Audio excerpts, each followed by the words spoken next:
I guess we've started already, no? Yes, we started.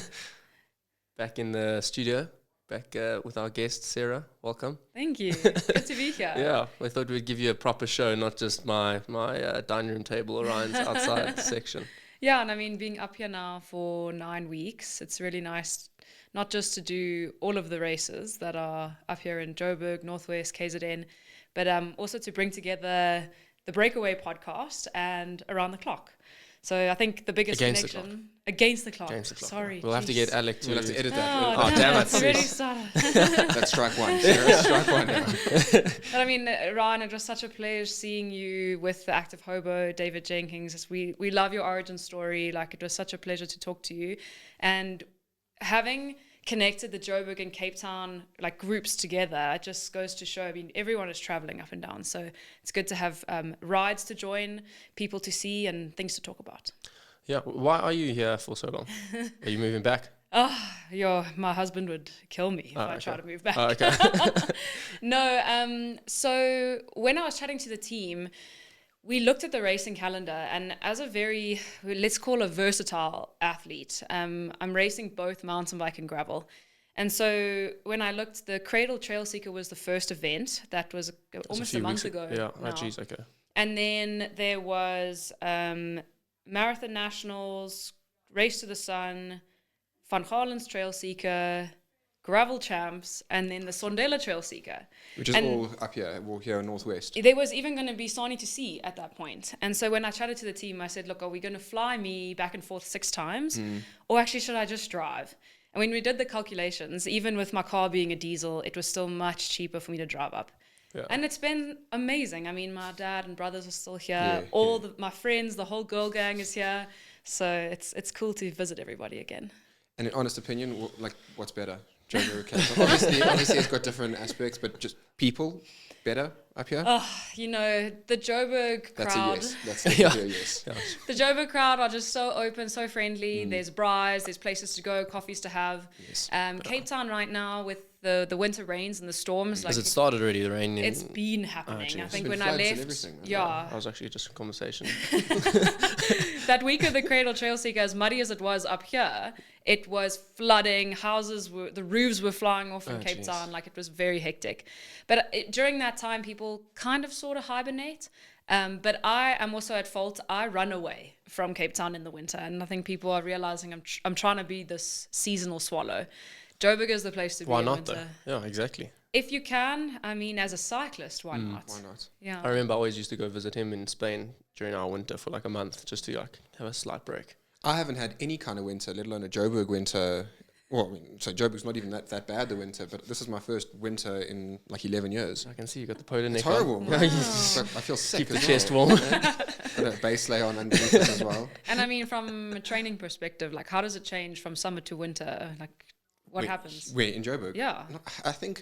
I mean, we tend to do some early rides or early rides in the summer. Most people still tend to do them in the winter. I definitely do not. So I don't leave home before 8 o'clock ever. I'm just very spoiled. Now that you're a retired cyclist, right? Yeah, retired cyclist. I shouldn't be leaving to train at any time. And I mean, we're going to speak about Race to the Sun now, but I think the last 20 Ks of that race, I was quite adamant that, I don't know why I'm doing this. I don't know why I'm doing this. This is not fun. But it was your first gravel race. First gravel race, yeah. So King Price Race to the Sun was this weekend. We'll talk about, I think should we start with you? I mean, on the podium. Ladies first. Congratulations on an awesome ride there. Yeah. Your teammate winning. Yes. So Sam Sanders won. It was a very long sprint at Race to the Sun. So you've seen how there's a long drag that goes up to the finish line. It's not really... After you turn off the main road. Yeah. I mean, the sprint can even begin once you turn off the tar. Yeah. Hit that long 5K gravel section, and then you kind of weave through up all the way to the finish line. Over the years, it's evolved. So sometimes you win the sprint just before you cross over the tar road. Other times now, it's all about who's on the inside line of the sprint. It's quite a dodgy corner at the end there, right? Yeah. There's nowhere to pass. But in a way that when we used to finish in the parking lot. That was over the bridge. And I mean, you had to get the corner first, otherwise you were never going to win that sprint. And that's actually the only time that I've ever won Race to the Sun, was when I knew I just needed to get into that corner. Get there first. But this time it was really amazing. So the women's field has evolved incredibly when it comes to Race to the Sun. And it was such a privilege to have proper road teams there. I am not a roadie. I don't understand road tactics. I don't know this whole faffing and you must work because you're not working situation. But I'm really grateful there was only one real section with that, and it was on the tar. So I was happy to let everybody kind of... Early on? Let the girls sit up. It was when one of the Enza construction girls went ahead. I think it was a youngster. Maddie. Yeah. Mazan. Yeah. Oh, yes. Tall girl. Yeah, a phenomenal time trialist. Yeah, so when she started going, I was like, ooh. SA Champs Yeah, on a road bike she won. Yeah.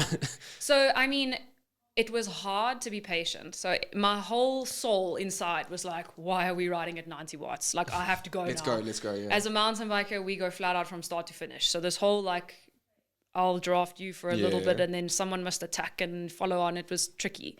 But what I enjoyed was that, especially in the first half, a lot of the road teams, a lot of the workhorses were prepared to work. Yeah, exactly. And as we started, the race pace was high for the women's field, and I instantly knew we actually had a shot at going at a sub 5. And so that's the second major achievements of the King Price Race to the Sun women's race this year. I looked at all my results from Race to the Sun. I have never gone under 5 hours. And that's even when we used to start with the men. Wow. So, okay. I mean, that's quick. Yeah, we would, I mean, Yolandi de Villiers was really, really fast. That's back when we were on mountain bikes because gravel didn't exist back then. I can't believe we used to consider this race a mountain bike race. Well, yeah. I can. I would call that a downhill mountain bike race, actually. Enduro. You know, but how things have changed. And then at the very end, well, maybe I should say, so there were definitely strengths for the road girls. There were lots of power sections, a lot of really great opportunities to break away using the corners to accelerate out of them and to kind of like break that slinky at the back. Yes. When we were trying to stay patient and kind of see when do the mountain bikers go, because I have to play to my strengths. I'm not somebody who can put like a 30-minute time trial down and split the group. It's just not me. So I said to Sam, okay, I'm just going to wait for that like one gravel section. And I'm so grateful she knows exactly what I was talking about. So she said, cool. Oh, that one gravel Can you section explain, in that can you gravel explain it race. to us? Which section? It's like you were on the tar road and then you have to go left onto the gravel and then it's kind of like right and then left and then right. Where about in the race? Like so pretty much explains the whole race.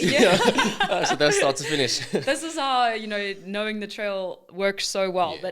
But there was quite a rough Jeep track section early on. Yeah, but the first time you go next to the railway, you go from a big road, sharp turn right into a small road, and then there's like very big, like lots of rocks and. Yeah. Is that what you mean? Yes, I think it's that.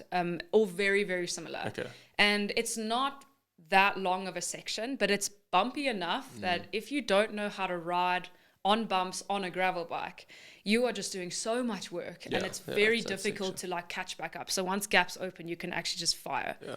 And so And it was slightly up, right? Like, was it there? Yeah, definitely okay. felt like it. Yeah, no, okay, I think I know. You and Tristan started to open it up in the men's race there. Yeah. Okay. And you know, you get tired of like, okay, we're a group of like 25. Yeah, let's kind of try and make it whittle it smaller, down. less people to sprint. And I know from the halfway mark, that's when you actually go uphill. Yeah. So, you know, you want to tire people out as much as possible. Before that. And so we went into that corner and I just turned to Sam and I said, okay. And she said, okay.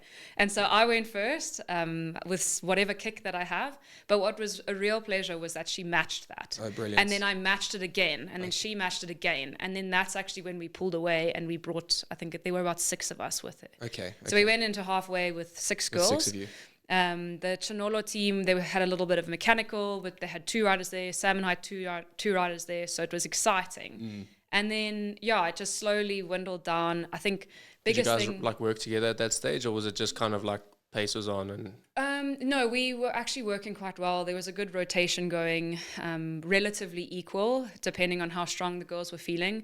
It was very positive racing. So this is something that actually doesn't happen quite often in South Africa, at least from what I've heard. So I thoroughly enjoyed everyone just like giving it their all. And I would say things like, if we don't put the effort down now, they're going to catch us. And then like, why the hell did we do all that work? Exactly, what a waste of time. You know, I'm not here for that kind of racing. So when I call it the big square, but I think it was a game reserve or some kind Oh yeah, the reserve, yeah. So Big that's square. Yeah, the big square, right? Yes. There was a few more turns in it last year, so you should be grateful for what we had this year. How was that possible? Last year You'll was be hectic. surprised, yeah. That's been, I remember last year Charisse went down in the sand hard. Like, it was hard to actually stay upright. Abruptly. But that part there, again, like, you play to your strengths. And thank goodness for the corners, because it's just something that Sam and I are really good at. And each one just takes another bit of power out the riders. And we carry so much momentum through those corners. As mountain bikers, this is what we do. So it was really nice to see, okay, like, when we have to go, what we have to do. And yeah, so, I mean, that portage section was insane. I think everyone who did it talks about the portage. I mean, yeah, everyone knows there's a river crossing in there that has been from the beginning, Yes. but this year it wasn't a river. It wasn't a stream. It was the Strait of I Hormuz. thought we were in the ocean at one point. I thought, I don't know what's going on here, but that was unreal. Completely unrideable. And I mean, I said before, we were chatting now, but like, props to the Oaks who stood in that river and literally held everybody's hands and helped them get through. There were ropes on the side. I mean, we'll definitely put like a little cut in, you know, there's a video there of actually someone holding my hand while the bike's above my head. To get through there. It's gnarly. And so that's it. It was a much more wet race to the sun than we've had before. Yeah. It added a different element of technicality. And there were a lot more mechanicals as well, no? Because I mean, my bike was making so much noise from like the halfway point, and I just felt That's just gravel, bro. I thought I was doing That's like an just extra any 100 gravel watts, race is like and that. My chain is rusted, and Gravel. bike's going in the bin. yeah, I mean, here's a question: like, for this particular race to the sun, would it have been better to put on a wet oil-based chain lube or dry chain lube? Like, what would actually have lasted to the end? Because all of our chains sounded so dry by the finish line. I don't think there is a way to not have it sound like dry by the end. Like, regardless of what lube you put on, if you go through those conditions, go through the river that you were swimming through. Just keep on lubing it, maybe. Yeah. So most guys ride with that little thing of squirt or something. I don't know if you saw Matt Beer's bike now at Unbound. He had like a built-in device that was above his like with chain, a syringe, so he could just like push it and, That lube it. is amazing. That's professional. I mean, if you guys watched any of the highlights of Unbound, we think it was wet at races. So like, oh, my soul. And when I did Unbound way, way, way back, it rained for 4 hours of the 13 that we raced. And those guys, I mean, they weren't even, you couldn't see their skin. Yeah. It was just mud everywhere. Horrible. And just crashes and stuff as well. But, that's the uncertainty of gravel. You don't know, you can't trust the guy in front of you because he's going to hit a hole, and not intentionally. You're going to swerve, and I mean, even in our race in the beginning when we kind of started controlling, like, we only did that just to keep safe, right? But even like second wheel, you can't see anything. And then there's lead motorbikes and the lead car, so there's just, you know, throwing up so much dust, and you could really see nothing. Yeah. But no, it was a lot of fun. I mean, I had a lot of fun. My first one, baptism of fire, I reckon. Bit of bad luck, but that's, everyone's got their story. Everyone's got bad luck. Yes. But yeah, glad I made it in one piece. Yeah. And we were chatting earlier. I mean, inserts. Did you run inserts in your gravel bike? No, I don't know. Don't know. No, you don't. What are those? Yeah.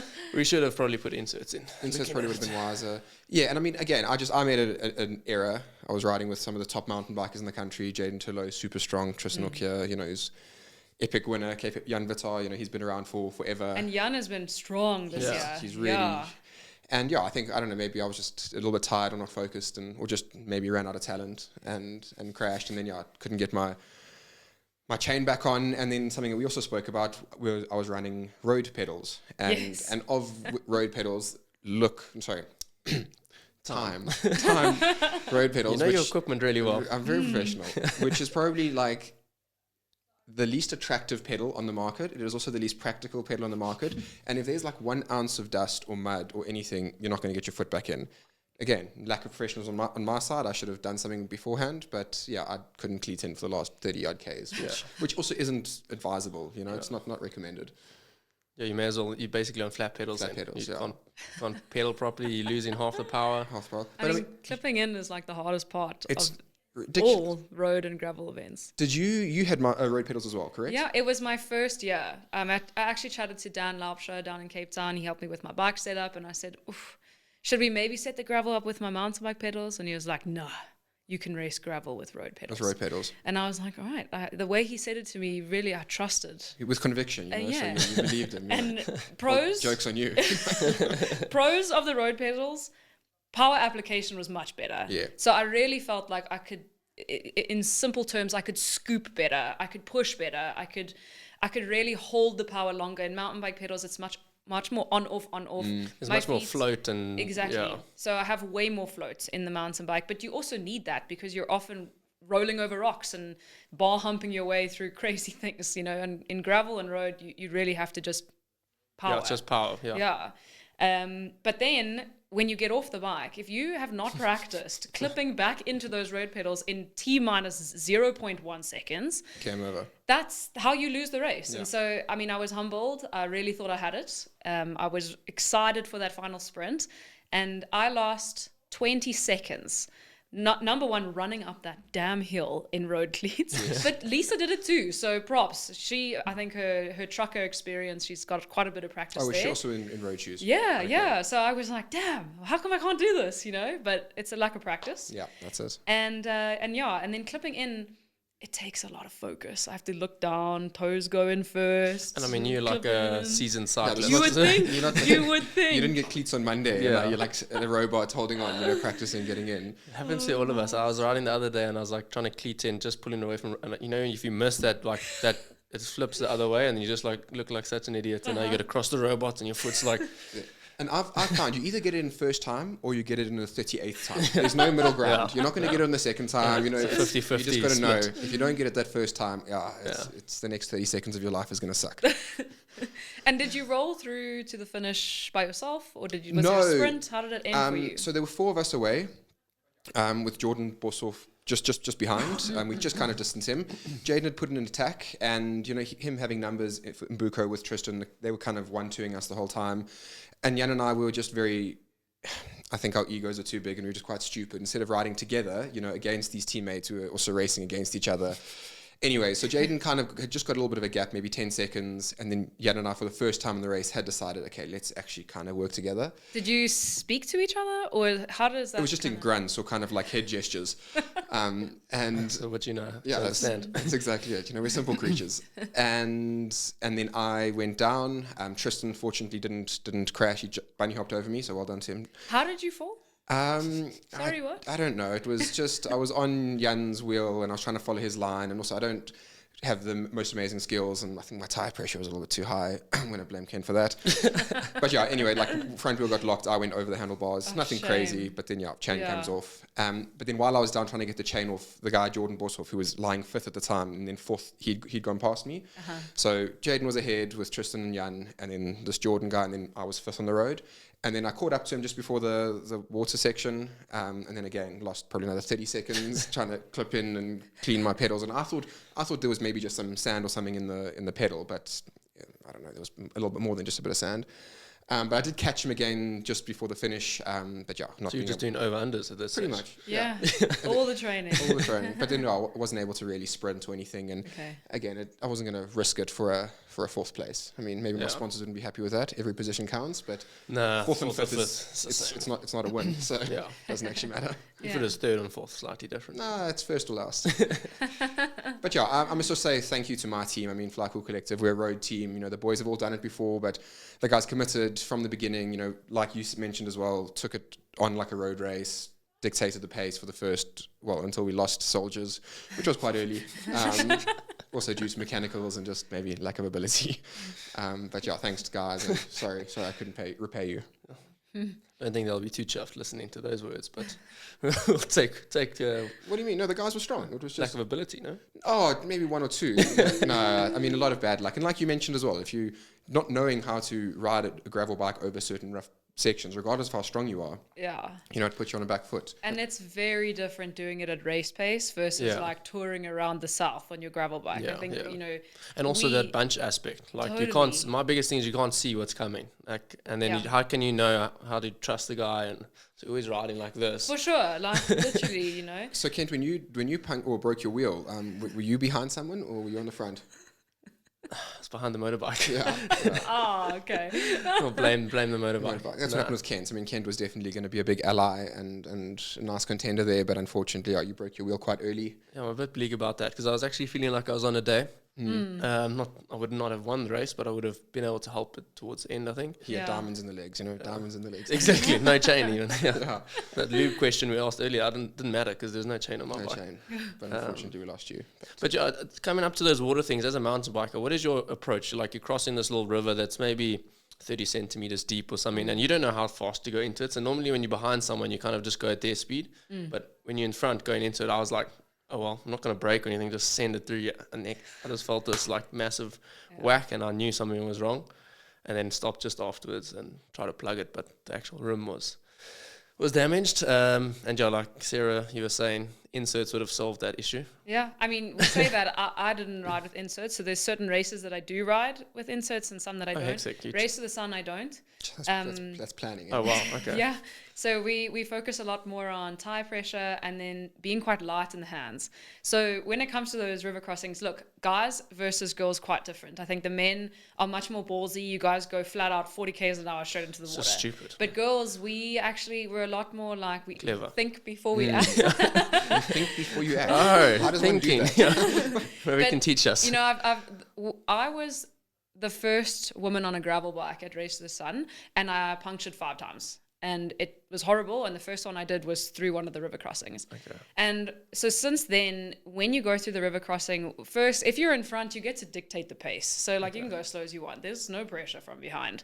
And they'll fall over because you'll slow down. So you can control that spot.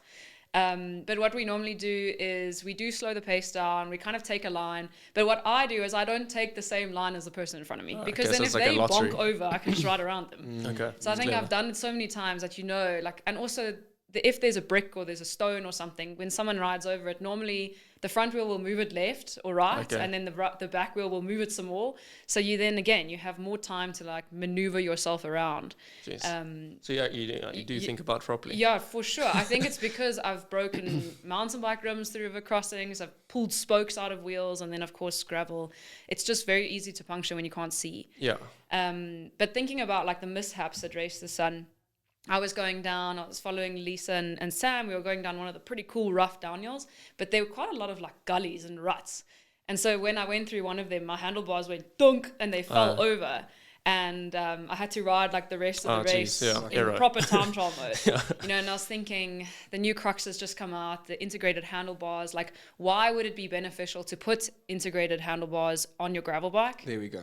Case in point. Yeah. Lisa had integrated handlebars. You'd never have to worry about something like that. And I was quite nervous for the rest of the ride. Like, is now the whole stem headset going to come loose? And I'm just going to, so... You almost feel like you're holding it the whole time as well. Yeah. So, I mean, not to punt too much of the Crux 5 that's just been launched. But if you have an option for gravel bikes, opt in for those integrated handlebars. Give yourself a little bit more stability on rough, gnarly sections. Very good point. Yeah. And then last thing is, white shoes, white helmet, white socks. Now I have brown shoes, a brown helmet, and brown socks. Yeah. Please help me. That is a very good question. I literally took my shoes and my socks and I just put them straight in the bin. I mean, I wasn't going to attempt it. I wasn't even going to attempt it. I mean, to be fair, they were older shoes, but those socks are never coming clean. I mean, as a mountain biker, what do you do? You do not ride with white socks, obviously. Okay, well, lesson learned. I saw a video. I was for gravel. This is the thing. So road shoes, road pedals, road socks, white. It got to look the part. It's got to look 100%. And now everything's just brown, and I'm struggling. There was a video that came out a while ago when Mark Pritson won some race, and he wears the full white kit sometimes, and he cleaned it with high pressure hose. So put the shirt down on the tiles or whatever, and high pressure hose it, and it came sparkling clean. Seriously. Same thing at most of these events, they got the bike wash there. So if you just clean your shoes while it becomes pretty much clean. Okay. I doubt that. I promise you. If you see, I mean, I can't get my socks for you because they're probably halfway on the way to the dump by now. But those things would never come clean. Never. I mean, for those listening, and if you want to interact with us, like if you have any ways that you clean your stuff, I mean, whether it's Ecologic or Muck Off or whatever your preference is, if it works, I'm all ears and I will try it because I've got plenty of socks that are just brown in my cupboard. What one of our teammates, his mom, her name is Anne, and bless her, she's the sweetest lady in the world, but she cleans everything in her house with pine gel and cleans stains and stuff in shirts with pine gel. Sorry, what? Pine gel. What is pine gel? From a pine tree? Have you never heard of pine gel? No. What is pine It's gel? like comes in a tub and it's like a jelly consistency, and you just like rub it on the area. Was it for? Chuck it in the washing machine, and it takes out the stains. Is it one of those things like what men do? It's just like toothpaste, shampoo, Literally. conditioner, Yeah, you car can use it as wash, body wash as well. Yeah. Pine gel. Yeah. All right. Go buy yourself some pine gel. Sarah, we're going to get some pine gel. Yeah, And we're going to try. you learn something new every day. It's very strong smelling though, so just brace yourself. Pine gel. Let's talk about, I mean, well done on your third place. Thanks. Again. And your KOM? oh, well, there we go. There's a consolation prize. You were also third at the Marathon SA Champs, 2 weeks ago now? Yeah. So Please, can you tell us about that? I mean, that's also awesome achievement. thank you. It's been a long time coming to break this 4th place curse. I don't know if you guys have ever been stuck in that rut before, but you get to a point where you actually start to give up the idea of ever being back on that podium. And it's not like I wasn't trying year after year, and it's not like it was the same 3 people in front of me each year. But I would just find myself in this situation where I'd be like, why am I 4th again? And, you know, in women's racing, because especially in mountain biking, it's not like when we race nationals, you're at Worlds, for example, where you have 40 people in front of you and 40 people behind you, and you give it absolutely everything you have from the moment you start to the moment you finish. A lot of the time, or what I was finding in my mountain bike racing, was that I was settling. I would climb the first climb and I would be in 4th and I'd be like, okay, 4th again, here we go. It, yeah. And then 60 Ks later, I would still be 4th, and then I'd be like, woohoo, yeah, you know. And, you know, I knew that I could do more. And the crazy thing too is that every year I'm getting stronger. The numbers are getting, you know, they're trending upwards, and sometimes the weight is coming down, and everything is looking stoked for that podium position, and then it just hasn't been working out.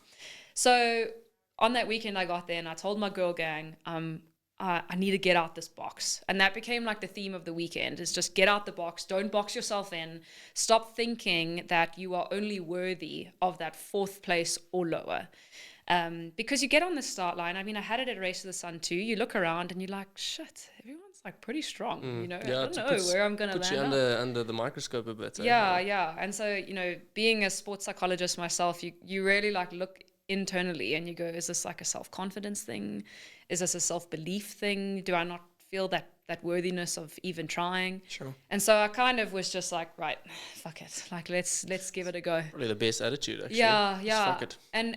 And letting it go, like getting yourself out that box, meant that there was no consequence to trying, you know, so it was a why not situation. And I raced marathon nationals as hard as I raced World Marathon Champs in Switzerland, which is the first World Marathon Champs that I ever did in Grachen there. And it was like just up the mountain, down the hiking trails, up the mountain, down the hiking trails. And it brought me so much pleasure to dig so deep from minute 2 in the race and to never let that go. You know, you're looking back and you're wondering where people are. And, you know, huge props to Frances. You know, she just had a baby. Well, not just now, but her comeback is looking so good and so positive that there was a moment where I was like, Oh, dear. no, don't fourth place settle. again. Yeah. And I just, up Lebanon, I really shifted it into another gear.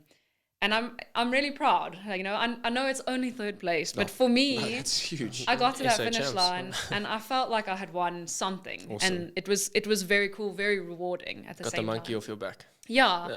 And at the same time, being there in Carkloof, I think it's now the 3rd year that we've done SA Champs in Carkloof. It's unusual for SA Champs to constantly be at the same place. Yes. So the contract that they opened up, it's cool because you then get an opportunity to properly prepare for this. You can do training camps there. You know it's there for the next 3 years, so you can see all the trail systems. And the Carkloof guys, those trail builders, are world class. Now, I've raced mountain bikes all over the world, and Nothing like that. I'm blown away. The flow, the rhythm, the technicality, the enjoyment factor. You know, there was smooth, like difficult switchback uphills, but then A lines and B lines and just so much playfulness on the downhills. They spit you out at the bottom of Lebanon, and you just have to like raw dog it to the top. That's a dirt road climb, right? Yeah, I think we did the gravel SA Champs there as well last year. I don't know if you did that one. Yes, and we did. That was up the same climb. I think we did that climb. No, it was very muddy that year. Yes, yeah. We did But circuits. but I don't think we hit Lebanon. If we did, there was only a small piece because we did laps. Yes, but then the last lap you went up monster climb. You probably finished like 10Ks from the Kalkloof area. Does that sound right? Maybe, I don't know. There's lots of climbs together. There, so yeah. It's all a blur. Yeah. But yeah, I mean, there are very few places in the world where you have that standard of trail system. Yeah. And you could do that network. You could ride 100 Ks of single track and never touch the same trail. That's how huge the Kalkloof forest is. And so it takes a lot of time and effort and money to upkeep such incredible single track. So hats off to those, like you said, those builders and people who maintain it. I mean, that's absolutely phenomenal. It takes a massive team with mountain biking. Yeah. And this Marathon Champs, it catered for everybody. So we had the fast-flowing single track, which if you were genuinely a strong climber, you could maneuver your way through without losing too much time. Then you had options of A lines and B lines on the downhill, which that's also rare, you know? I mean, that happens in cross-country racing. Yeah. So, of course, I'm like ramping it down all the A lines. We would have taken the B line. We would have made our own C line. So you get to the bottom feeling recharged and ready for action. And then you had the Lebanon dirt road climb, and it's long. It's like 30 minutes. Jeez. Long to get to the top there. And we came down Rockwood Angel this year, which is phenomenal. It is the most incredible trail. Is that a trail? It's a single track trail. Yeah. Who's Rockwood? Yeah. So if you're on YouTube, you can just Google it, and you can see a lot of people have filmed themselves riding down it, and it is, again, it's a 30-minute downhill section. Wow. So you do 16 minutes of the true downhill, and then you got this like flat pedaling section all the way that pops you out on Curry's Post Road. And it's private land, so you can't just go and ride there all the time. But it is so worth it if you can. I think it's definitely something we need to do. Yeah, 100%. Please. And like you said, you can go ride those trails. I mean, maybe not that specific one, but any day of the week, right? You pay like a license, or you get a day visitors or something. Go check it out. And there are guides there too, so there's people who can help you find it as well. Cool. And then at the very end, that last 20 Ks of the 80K race was properly rocky. Oh, really? So it was almost as if they had just left the rocks there and said, go. But like you say, something for everyone, you know, like depending on your strengths and that, like a real versatile all round. Yeah. So how did your race actually play out? Sorry. So who won? Who was second? So Hayley Prian, I was going to mention, she had an absolutely outstanding race. I think the Honeycomb squad they are thriving this year, and it is just amazing to see how their riders have truly stepped it up. Yeah. Every year they're making big jumps, and the South African riders, we're struggling to follow, you know, and it's because they're investing in their riders to race internationally. They are supporting them in many more ways than just like, okay, here's a salary. It's like they bring the full squad to every single race.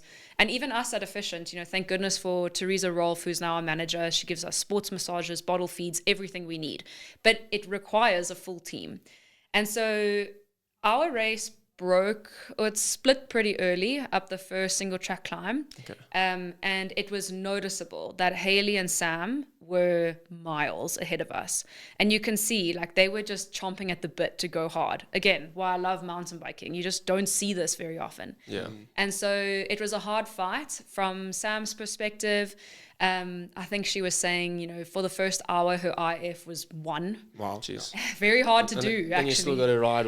How long did the whole thing take? It's about 4.5 hours. Geez, so you've done an hour flat out, and then you're going to do 3.5 hours after that. Yeah. Yes. And which will feel like flat out. Yeah. And like you struggle, I mean, you get to the bottom of Rockwood Angel and your legs instantly cramp because you've now just been standing and doing lunges for the last 16 minutes down the hill.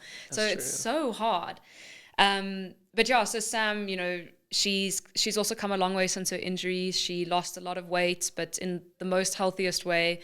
And her new power to weight ratio was just not enough. You know, I was climbing at 4 watts per kilo, and those girls were climbing at 5. Wow. Sure. And it's so impressive because now that's international caliber. You know, South Africa's always been dabbling in the 4 to 4.2s, but now it's 5. That's the standard. And it's going to lift everyone's level, essentially. 100%. You girls are going to train harder to be there and take this third to a second to a first, and same with the rest of them. So. And if Sam didn't do it the year before, Hales would never have come and tried to challenge her. Now Hayley's done it, she won, Sam's not going to step it up again. And I'm just Constantly trying. But I think this breakthrough now, getting on the podium again, it's going to just also boost your morale, your confidence, that self-belief. And I'm fired up. It's cool. That's awesome. Yeah. That's awesome.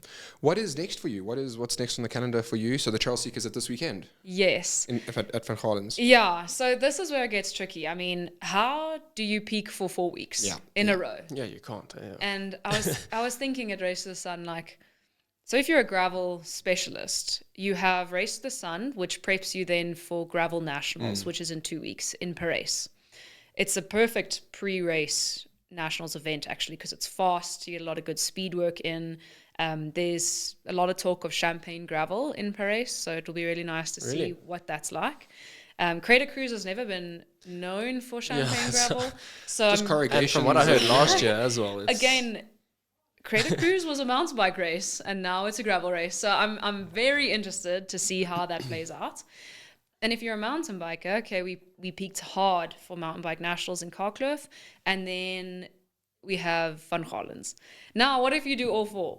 So what do you pick? Yeah, you have to almost pick and choose kind of where you really want your peak to be. Yeah. So I feel like my 2 biggest races of the 4 weeks are now done. Okay.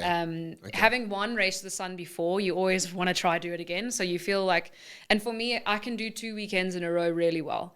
So going into Van Galen's now, we go, okay, we're fired up, we're ready, we race ready, race fit.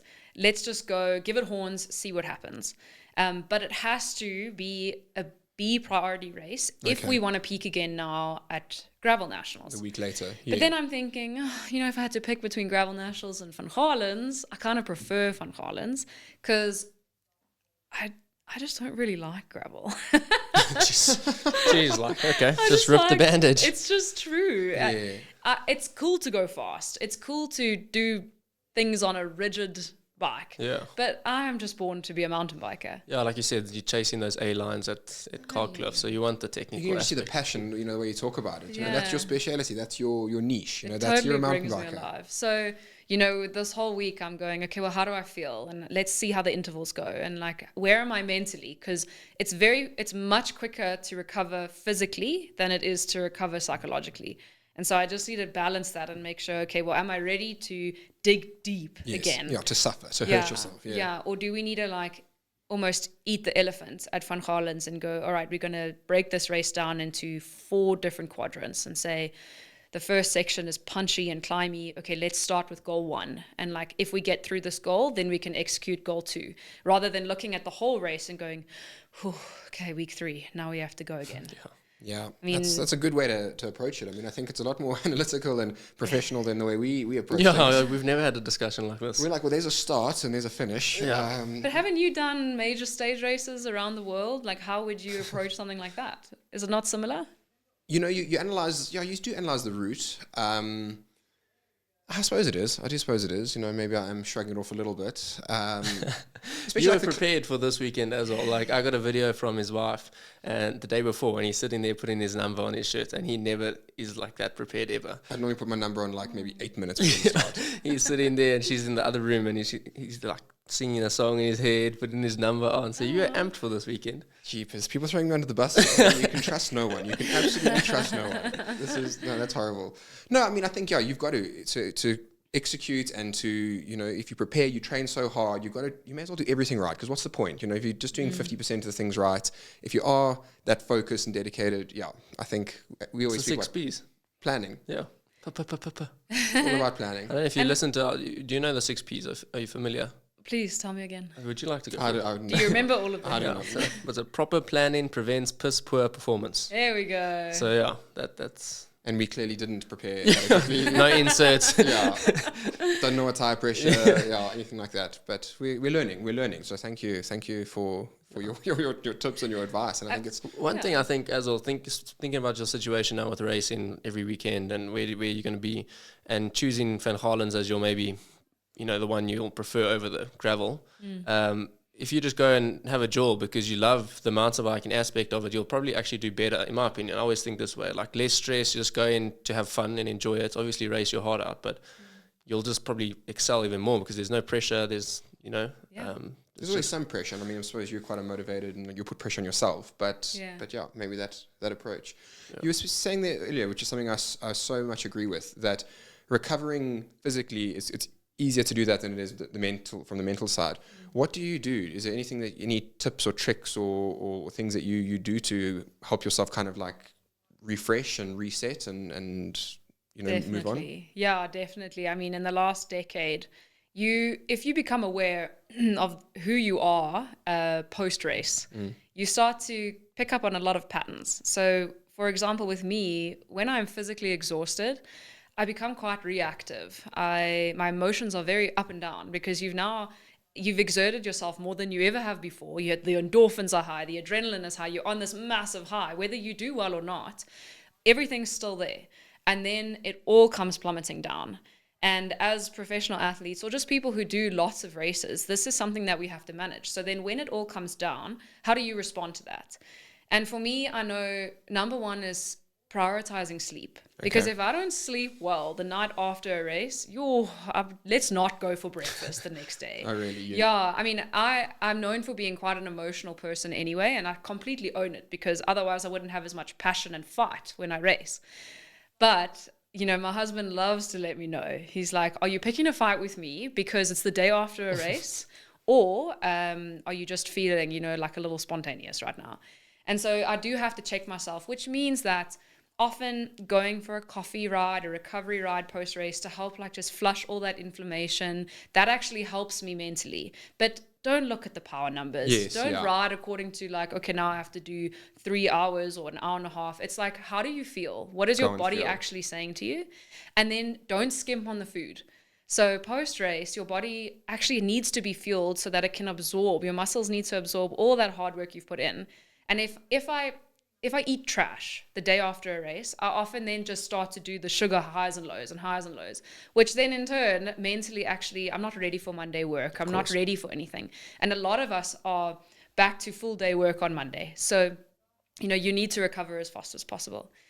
I schedule like me time, and it can look very different depending on what you enjoy. So, for example, I invest quite a lot of money into recovery protocols. And so now that I'm up here at altitude, I use the Recoverite hyperbaric oxygen chamber. Oh, okay. You go in, it's an hour. Yes, you have the mask on, but I got my recovery boots on too. So that's compression therapy. And then I got my laptop out and I'm working. But for an hour, it's me, my laptop, and all I got to focus on is breathing. Yeah. And it's actually a really nice time out. Wow. Just moving that aside to just the compression therapy with the compression boots. Again, that thing is locked in for 20 minutes. You can't walk anywhere. That's it. So sometimes I try to go outside, sit in the sun, just get some like healthy things going. And again, it's just an opportunity to switch off. And in those times, whether you like to journal, think, voice note your friend, give your mom a call, it just resets you. And if you understand your pattern of your ups and downs, you can stabilize yourself quite nicely post-race if you implement the right protocols. Yes. It's like trying to take a psychological theme and make it quite structured, but it works for me. It works for you. Yeah, exactly. I was going to say, I think everyone's different, but I mean, you're getting the science right. You're prioritizing sleep. You're refueling yourself, to absorb what you've just done, and also, set you up for the week again. I think that's very unlike what we're currently doing. I mean, I must admit that when I was a professional, 100% the same, People would think after a big goal or a big race, you're just going to go and eat junk food and things like that. And go party, like the after party, right? That's where you want to be. That's where you want to be. And that isn't ideal. I mean, of course, a Grand Tour is different because, you don't have anything. But if you are racing week in, week out, it's so important that you can't just, switch off, and you really have to think about the future. But we definitely had a different approach, I think, after Race to the Sun. Yeah, no, very much so. What did you do? Well, it's now Monday, and we went out on Saturday afterwards to Milk Bar to watch the Champions League final. Cool. We finished at a place called the Eights, which is think of like a Joburg modular, where also you wake up the next morning and you went to the Linden Market and he tries to take a photo and he can't, like he doesn't know what's going on because they put stickers behind on your cameras because it's one of those clubs where they don't want you to. Oh wow, nice. I'd forgotten that we had gone there, so I was like trying to, what's wrong with my phone? It's a brand new phone. Oh shit. So I think our recovery was a little bit different to yours, and you looking, bright-eyed and productive. Today we're less so. So we'll definitely, I think from our next race we'll definitely follow suit. Then speaking of after parties, it was the Giro. The Giro is just finished. I really do feel sorry for a lot of the guys there because I remember that Monday after a Grand Tour, as you were speaking about, that come down. You've been working for so long, for so hard, long days. Everything is focused, everything is mapped out for you, and then all of a sudden that Monday comes and you're just like, I don't know what to do with myself. Yeah. You've been thinking about that Monday for the last 2 weeks, like, I can't wait for this to be done. And you get there and you're like, shucks, this sucks.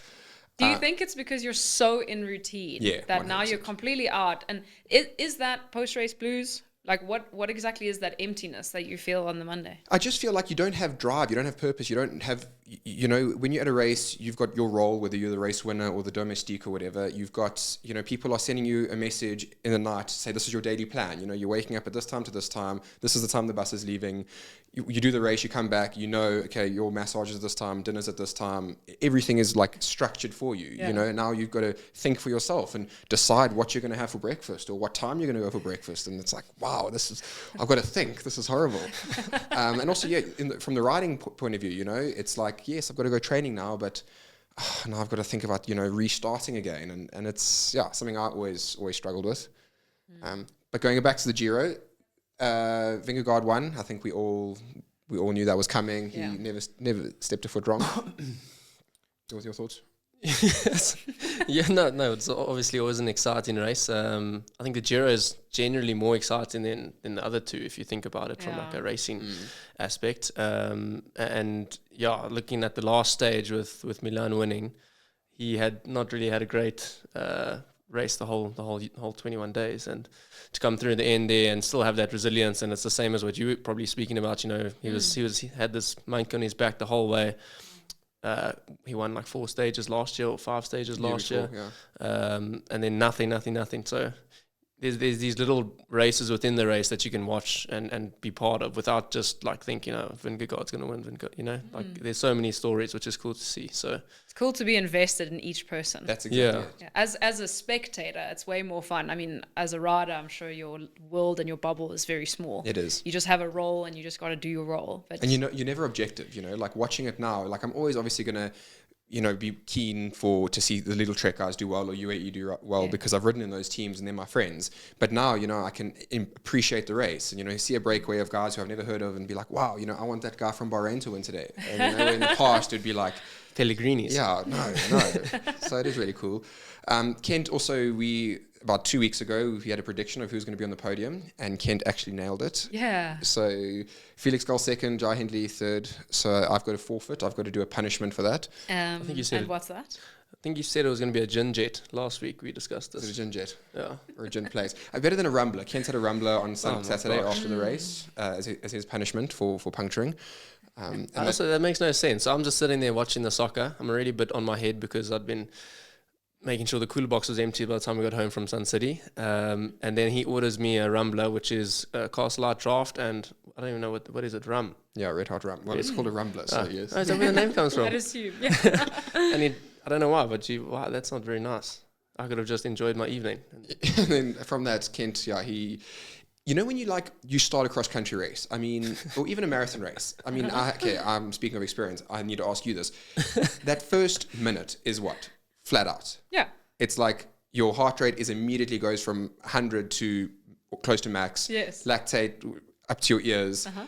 And you just feel terrible, right? Yeah, it's like a horrible shock to the system. Yeah. Rumbler's the same thing. Oh, yay. Yeah, based on that, I'm not going to do a cross-country race ever. So. I don't know how I ever used to do that. I watch it now, and I much prefer watching it than doing it. Yes, I agree. And not only starting so hard, but then going through the first A-line, rock garden, gap jump with your heart rate at 180, and you can barely see or breathe. Or breathe, yeah. And then you've got to be so focused. It's not just your cardiovascular system. You've got to be really, hat off. Speaking of Giro, it's also the women's Giro. Yes. And before this, we were talking about a lot of drama and, I mean, it just started. And then look how, after the first stage, Stage 1, Lorena Wiebes, one of the best sprinters of our generation. Sure, she's amazing. She's been super dominant, also racing the gravel a lot. So, yeah, really versatile rider. Wins the stage. And then, I think she even went on the podium, got the pink jersey. Yeah, they had done their entire, when they do a highlight reel on YouTube and you get to relive the day, it was all done already. Everything's done. And then the the UCI come back, because obviously after the stage they have dope control, things like that. And those results only come back weeks and months later.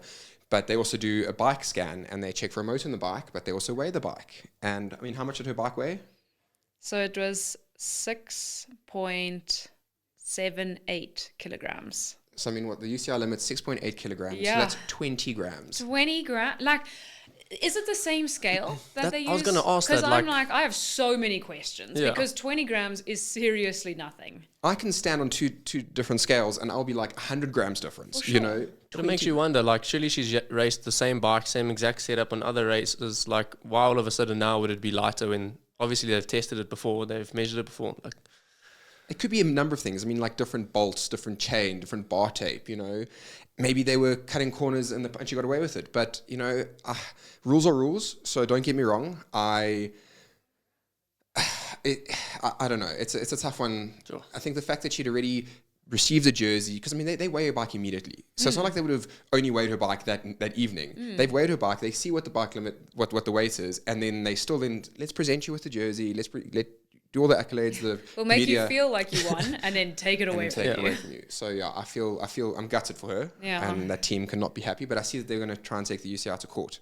Yeah, I was following a little bit of that, and I mean the whole specialized world is actually backing her. Yeah, I mean, yes, I agree. Rules are rules, and you have to draw the line. There can't ever be a grey zone. Otherwise, everyone will play within the grey zone. Exactly. But the one thing I thought was, holy smokes, how close are you playing the game to what is the lightest you can have on that bike? I mean, surely you want to be 20 grams over just in case, what's 20 grams? And to see her sprint, I mean, could it actually make that big of a difference? At what point does weight actually make a difference? Actually, not even in a sprint. In a sprint, I agree. No. Not so much. I mean, of course, it does. Up a mountain, sure. But yeah, to be playing, I think we haven't actually seen someone being disqualified because of the weight of the bicycle in years.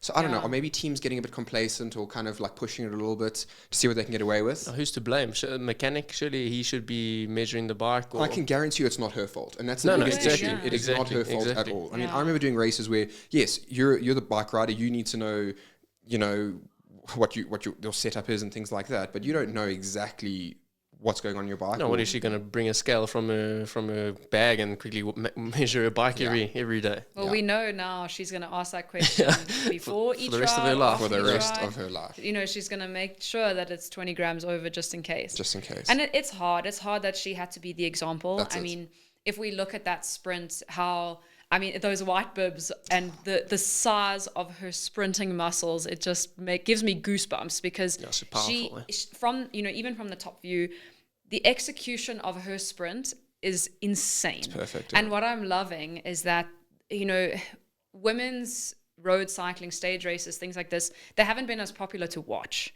And now all of a sudden we are getting so excited. I mean, the first thing I saw is just the lead up to that final sprint, the speed at which the women were going. I was nervous just watching them. And I'm loving seeing the handling skills of the women, how confident the women are becoming. And then these sprints are now real. I mean, the men's sprints are terrifying. I mean, I'm sure have been in quite a few of them, and they can get very dangerous. And I'm just so proud of how far women have come, because we love watching this and we want to see more and more and more. We say a lot, on our podcast, the women's racing is almost more exciting than the men's, because it's not one outright winner every time. It's anyone can win this thing. Yeah. Because the level is so high, and there's so many competitive women nowadays. So I watched the final sprint yesterday as well. I mean, so Elisa Balsamo from Trek, she then got the pink jersey, and not a nice way to get it. She didn't cross the line first. She wasn't on the podium, but it is what it is. So she was in the pink yesterday. Won won the stage yesterday in a phenomenal sprint as well. So happy for her. And also I think winning in pink is great. It is cool. But then one of her ex-teammates, another Italian, Elisa Longoborghini, who's also won the race the last 2 years, I was watching her lead out because she's riding for UAE now. And with 4Ks to go, you know, she took the front, and like you were mentioning, the skills and the ability, it was phenomenal. I mean, you said you did from 4Ks to go to like 1K to go. 4Ks to go to 1K to go. It's a long time to be on the front. And there were teams coming up and just like blowing. So she's definitely a favorite for the race. But yeah, just the level, the professionalism, it is super exciting. And yeah, I'm excited for the next week. You know, the men's Giro is finished now, but we've got the women's Giro to keep us going for the next week. And the timing, because they moved this women's race, right? Because normally it clashes with the men's Tour de France. Correct. Okay, so this, I mean, the way they've put it now is much more viewer friendly, and then we don't necessarily get that crossover. Like we can actually focus fully on the women's race. Do you know the date of the women's Tour de France? Is that also the week after? I think it also starts the weekend that the men's finish. Because again, you know, you don't want to have to chop and change and because even like this last weekend, you know, the women's, they start them slightly earlier because of broadcasting rights and things like that. But then you often, you know, you're watching a split screen, you know, and you're watching half the men here and half the women there, and you can't really see what's going on. And sometimes, you know, the directors or the producers, they like, just before a pinch point, you know, they swap to the other race. And you're like, no, you know, like the women are going to like a hotspot, you know. And it's like watching the Cape Town cycle tour. And, you know, and all the excitement's often missed. But nonetheless, you know, I think it is great that they've done that, and that, the women can have. I mean, the Vuelta's already happened. The women's Vuelta happened in April. So I'm not sure if they're going to move that to the end of the year as well in years to come. But I am grateful that, we'll have the Giro and the Tour not conflicting. Just check, 26th of July. Women's Tour de France. Okay, and that's the weekend that the men's finishes. Yeah, because last year wasn't the final stage of the men the starting stage of the women. Yes. So they like lapped it like that. Which I think is also awesome. Yeah, I mean, because they both, it was the same route. Yeah. So it's not like, I mean, it's quite a cool place to start a Tour All the fans, like the fans at that venue are insane. It really gives a massive hype there. Yeah. No, really, really cool. Sarah, also one thing, I mean, so now you've lived in Cape Town for how long now? We're coming on 2 years. Okay. And these group rides, I mean, you're when you were a Joburg resident, you always did the E2E, you know, that was kind of your bread and butter, and you've got more experience there than most. The scene in Cape Town, I mean, we quite opinionated about it. Can you tell us? I mean, do you have a group that you ride with, or who do you ride with? Yeah, so we first started in Bloberg, and we were there for about 8 months, and I could not find a group. There was, I think it's like there's an army group or something that used to ride, but I could never find the timing right, or there was no invite. It was very lonely. And then when we moved to Noordhoek, so, you know, message Candice, be like, how nice is it actually in Noordhoek? Is it worth moving there? Because my husband works in town. So he works for the Ferrari there on Dock Road. So we looked at how much we could afford in terms of rent and the radius at which, like, what is your travel time to get there? So Noordhoek was at the very, very edge of, it's a bit far, but on his motorbike, it's the same commute drive. Okay. Yeah, so he sold his car and he got a motorbike. It works way better for him. And then if I want to ride to town, I can just ride over Chappies and Sekabossi, and then I'm there. So it's actually lovely. So initially when we moved to Noordhoek, I realized, like, there are a lot of club rides that start from town. And I was like, how do all these oaks get to town at 4:55 a.m.? Yeah, you know, exactly. because their version of engine to engine is that 10 minutes Chappies segment, and then you just kind of find your way to the start somehow. And I have to leave my house at 4:10 riding to make that ride, to do the full loop. And if I want to shortcut it, I have to backtrack and then do an out and back. But if you know me, I cannot stand an out and back. I would rather do 100 Ks more and do a loop than just go there and turn around and come back. So what about the Strava art, you know? yeah, I like it to look pretty. So then when I was in Bloberg, I actually saw a ride that was launched by Active Hobo. Yes. And they were collaborating with this club called Southside Cycles, but it was to ride to the Tokai mast. And so I drove an hour from Bloberg all the way there because they had it on Strava.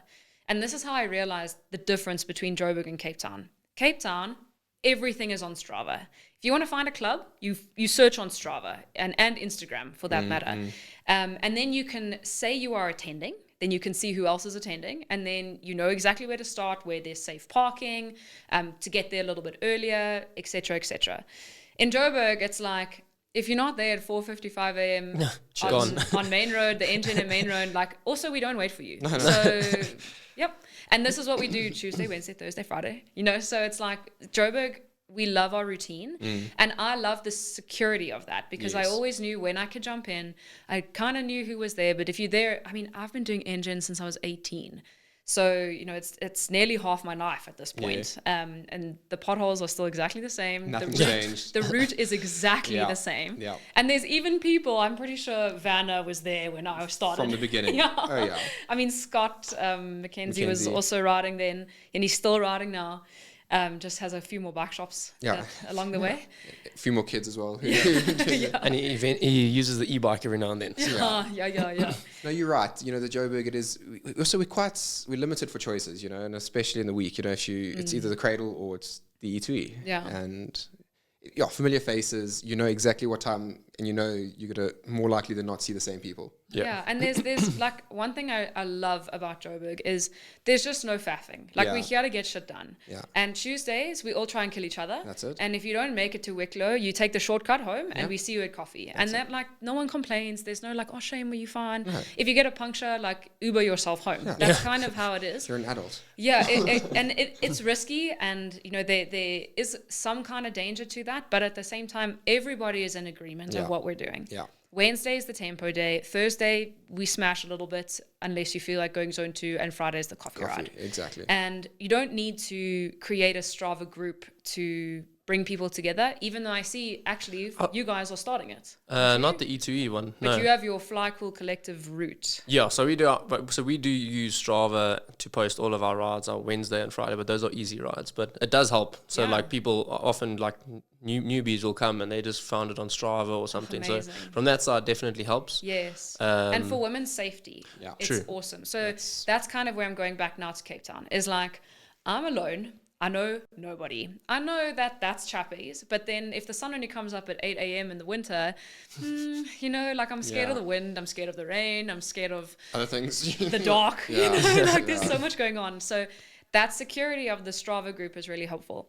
And so over the mountain in Westlake is a cycling club called Southside Cycles. Yes. And Natalie Stacey, she started this ride. David Jenkins kind of boosted the ride from Active Hobo, which is his coffee shop and co-working space down there in Westlake. And I joined for a few times, and it's so friendly. You know, it's the first time really that I felt, okay, cool, like I want to come back. And we see in Joburg, I come and you oaks are there. You guys are like, you know, stars in my eyes. Like, I have this super pro here, this ultimate coach who's been around forever. And it's like, you guys, you're welcoming. In Cape Town, it's quite difficult to speak to people because if they're on that podium, I don't know what it is, but I just feel like I'm not seen or heard. And for that fact, I'm also not known. So in Joburg, everyone knows who I am because I've been around for so long. In Cape Town, people still need to get to know me. And now that I'm Sarah Maré, it's like 5 times harder. Like, people don't remember that there was a hill. The Sarah Hill, The face hasn't changed, but the surname has. Changes everything. Clearly.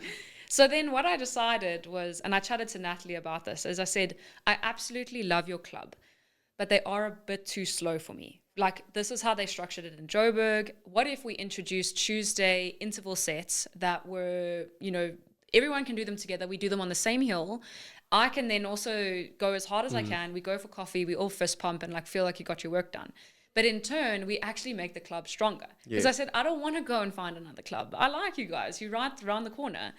Let's build this up together. And so one thing that I want to encourage also people in Joburg to do, and you guys are doing it, you start with your endurance rides, and then you go, hey, like, you guys are strong, and you're training for 361. So Tony Lotter and he was training for 361. I was training for Marathon Champs. We both had threshold intervals to do, so we went and did them together up Constantia Neck. And then there was another oak who came with just as strong, and then there's 5 others that come through. We got to do 5 hill repeats. And you going down while the other guy's going up or whatever, and it's just like he's also it's still suffering. social. Yes. You know, it motivates you. Yeah. Elevates everyone as a whole. We did a bit of that on Northcliffe last year, but we should maybe start it again. Yeah, for sure. And like maybe some do 2 repeats instead of 5. Yeah, exactly. But it's like they're there. They need to figure out how to climb, how to do it. And with people, it brings that energy where you like want to do more. And I found that number one, the enjoyment factor went up a lot. And then you get to know people quite well when you suffer together. Yes. You don't necessarily like you guys talking in a race. You just head nod and grunt and like breathing really heavily. And all of a sudden now you're mates at coffee. Yeah. And so that's how I communicated with a lot of people. And then subtly you're like, oh yeah, hey, what are you doing this weekend? Like, let's go for a ride. Yeah. So it took a year and a half to find a club. And I've done one Chappie's 10-minute segment. I got 11 minutes and 30 seconds. No one said well done at the top. It was weird. They were all just breathing really hard and just tired. They couldn't speak. No, it's the hardest thing you'll ever do. But yeah, like penetrating the cycling groups there, it is harder, but there are so many groups. So that's another pro. Sport for choice, there's options, and regardless of where you live, Exactly. There's always a massive group riding. So where we live, which is on Nordic Main Road, on a Sunday, I just wake up when I wake up, have tea and rusks or coffee and rusks with my husband, and then around 8 o'clock, I just roll out my house and I wait and I just watch. And then if there's a group of 10 people, I just jump in and I ride with them and I make friends. Yeah. So it's been like trying to just do that. You can't do that in Joburg. No. If you missed it, like you said, if you missed that 4:55 start, see you at coffee. Yeah. See you in the douches. Yeah. Hurting there for full time. Yeah. We I think we're actually pretty much on time. Right. 1 hour 6 minutes. We must probably stop. Yeah. Okay. Cool. You want to wrap it up somehow, or? It's cool to have you. First guest on our podcast. So thanks for having me. Yeah, I really appreciate it. Love what you guys are doing, by the way. Yeah. Active Hobo is really, really cool. And the Breakaway. Yeah, Breakaway very podcast. Cool. Breakaway podcast, yeah. It's awesome. You guys got a good following. And yeah, thank you for joining us. Sorry if we're a little bit less professional than you, but yeah, no, it's been phenomenal having you, and we'll definitely have you again. I mean, you're around for a couple more weeks. Yeah. Might have to get you on after you win one of these races, Fanfaras or the Nationals, or both. Yeah, why not? Yeah. So all the best. Yeah. Thank so you. Hopefully just enjoy it, stay safe, and thank you. And we'll see you on the other side. Yeah. Ciao. Ciao.